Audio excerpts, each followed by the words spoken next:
So friends జనవరి 12 అంటే రెండు సినిమాలు వస్తున్నాయి పోటీకి. ఒకటి గుంటూరు కారం సూపర్ స్టార్ది, మళ్ళీ హనుమాన్ సినిమా తేజ సజ్జా.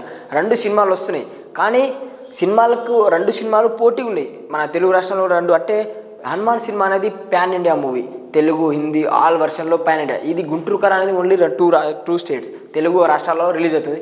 కానీ సినిమా పరంగా వస్తే, సినిమా బడ్జెట్ పరంగా వస్తే గుంటూరు కారంకి 200 crores 200 కోట్లు. ఎందుకు ఆ సినిమాకి అన్ని కోట్లు బడ్జెట్ అంటే పెద్ద కాస్టింగ్.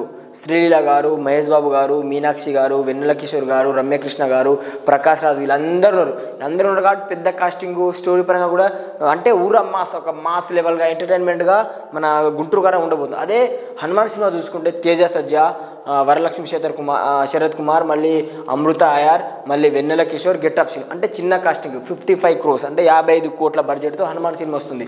మళ్ళీ రెండు సినిమాల పోటీ ఏంటంటే ఒకటే రోజు రిలీజ్ అవుతుంది. కానీ తెలుగు రాష్ట్రాల్లో హనుమాన్ సినిమాకి తక్కువ థియేటర్లు దొరికినాయి. అదే గుంటూరు గారు అంటే జర మాసు, అంటే మహేష్ బాబు ఫ్యాన్స్, ప్రొడ్యూసర్ పరంగా కూడా మన రాధాకృష్ణ గారు పెద్ద ప్రొడ్యూసర్ కాబట్టి చాలా థియేటర్లు దొరికినాయి. చాలా థియేటర్ దొరికినాయి. ఎందుకంటే super star Mahesh Babu cinema అంటే అందరూ హ్యాపీనెస్ ఉంటుంది, అంటే ఎంటర్టైన్ అంటే ఉంటుంది, ఎప్పుడు చూడాలా ఉంటుంది. అదే ఎక్కువ థియేటర్లు దొరికినాయి. అదే హనుమాన్ సినిమాకి తక్కువ థియేటర్లు దొరికినాయి. అదే తెలుగు రాష్ట్రాల్లో అయినా తక్కువ థియేటర్లు. అదే హిందీలా, తమిళ్లా చాలా థియేటర్ దొరికినాయి. 12వ తారీఖు రిలీజ్ ఏం లేవు సినిమాలు, చాలా థియేటర్ దొరికినాయి కాబట్టి సినిమాకి ఎక్కువ బజ్ ఉన్నట్టు అనిపిస్తుంది. మళ్ళీ ఇంకొకటి, రెండు సినిమాలు చూసుకుంటే ఇది ఓన్లీ మాస్, అంటే రెండు రాష్ట్రాల సినిమా ఇది రిలీజ్ అవుతుంది. అదే తేజ సజ్జది వరల్డ్ వైజ్ రిలీజ్ అవుతుంది. నాకు తెలిసి తక్కువ బడ్జెట్ ఎక్కువ వసూలు చేసే అవకాశం హనుమాన్ సినిమాకు ఉంది. ఎందుకంటే హనుమాన్ అంటే ఒక హనుమాన్ స్టోరీ పరంగా వస్తుంది కాబట్టి మనలో చాలా భక్తి, హిందీలో అయినా తమిళ్లో అయినా తెలుగులో అయినా హనుమాన్ దేవుని మొక్కుతాం. అంటే ఆ రెస్పెక్ట్ ఉంటుంది, ఆ గౌరవం ఉంటుంది. హనుమాన్ సినిమా అంటే ఏదో కొత్తగా ఉంటుందని అనిపిస్తుంది. మళ్ళీ ఇంకోసారి హనుమాన్ సినిమా డైరెక్టర్ గురించి చెప్పుకోవాలంటే ప్రశాంత్ వర్మ గారు. ఆయన తీసిన జాంబిరెడ్డి కానీ మిగతా సినిమాలు ఆ సినిమాలు చూసుకుంటే ఒక మంచి కంటెంట్ ఉన్న సినిమానే రిలీజ్ చేస్తారు.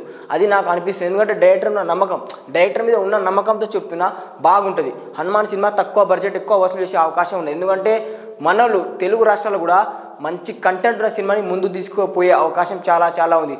సరే మన సపోజ్గా చూసుకుంటే మన బలగం సినిమా చూసుకోండి, తక్కువ బడ్జెట్, అసలు ఏం తెలియదు, పల్లెటూరులో సినిమా తీసి పెద్ద హిట్ అయింది తెలుసు. ఒకటే కంటెంట్ ఉన్న ఏ మూవీ అని నడుస్తుంది. హనుమాన్ సినిమాకి మంచి బస్ ఉన్నట్టు నాకు తెలుస్తుంది. మళ్ళీ ఇంకోటి గుంటూరు కారం, ఓకే సూపర్ స్టార్ గారు మహేష్ బాబు గారు తీసిన గుంటూరు కారం మూవీ కూడా మంచి బడ్జెట్తో మంచి వసూలు చేస్తుంది. ఎందుకంటే సూపర్ స్టార్ గారు అంటే మనం టైలర్ చూస్తే, సాంగ్ చూస్తే సూపర్ హిట్ అయినాయి. అదే మన సినిమా చూస్తే దాని పరంగా నడుస్తుంది. ఇక డైరెక్టర్ గురించి చెప్పాల్సిన అవసరం లేదు. త్రివిక్రమ్ అంటే ఇక ఇక మాటల మాంత్రికుడు అని అందరికీ తెలుసు. ఆయన సినిమా ఏంది, ఆయన సినిమాల డైలాగ్ మాత్రం పక్కా ఉంటుంది. ప్రతి ఒక్క డైలాగ్, ప్రతి ఒక్క సీన్లలో ఏడా మిస్ కాదు. ఒకటి ఏంటంటే రెండు పవర్ఫుల్గా ఉన్నది. కానీ రెండు సినిమాలు నడుస్తుంది, రెండు సినిమాలు హిట్ కొడుతుంది అని కోరుకుందాం. ఈసారి సంక్రాంతికి మాత్రం రెండు సినిమాలు బరిలో దిగుతుంది. నాకైతే ఎక్కువ ఎక్స్పెక్టేషన్స్ హనుమాన్ సినిమా మీద ఉంది. ఎందుకంటే భక్తిగా చాలా, అంటే ఆ సినిమాకి థియేటర్ దొరక చాలా లొల్లిలు గొడవలు చాలా జరిగినాయి. కానీ ఒకటే, తెలుగు రాష్ట్ర ప్రజలైనా ఏడైనా కూడా ప్యాన్ ఇండియాగా వస్తుంది కదా హనుమాన్ మూవీ. దీనికి మాత్రం ఎక్కువ ఎక్స్పెక్టేషన్స్ ఉన్నాయి అని నేను అనుకుంటున్నా. ఓకే, మళ్ళీ ఇంకోటి గుంటూరు కారం కూడా సూపర్ స్టార్ మహేష్ బాబు అంటే తెలుసుగా. ఇక ఈ సినిమా కంటే మినిమం ఉంటుంది. ఇక మినిమం థియేటర్లు వచ్చినాయి ఆల్రెడీ. సినిమా కూడా రిలీజ్ అయిపోతుంది. మళ్ళీ ప్రీమియర్స్లో కూడా చాలా 4 o'clock 1 o'clock చూస్తాం. ఒక్కసారి మనం 11 o'clock షో కూడా ఉంది. ఒక్కసారి వెళ్ళి ఆ పబ్లిక్ టాక్ గురించి తెలుసుకుంటే అప్పుడు సినిమా ఎలా ఉండబోతుందో చూసుకుందాం. అందరు వెయిట్ చేస్తూ ఉండండి. మా వాయిస్ మంకీస్ మీడియా అప్డేట్ ఇస్తూ ఉండేది.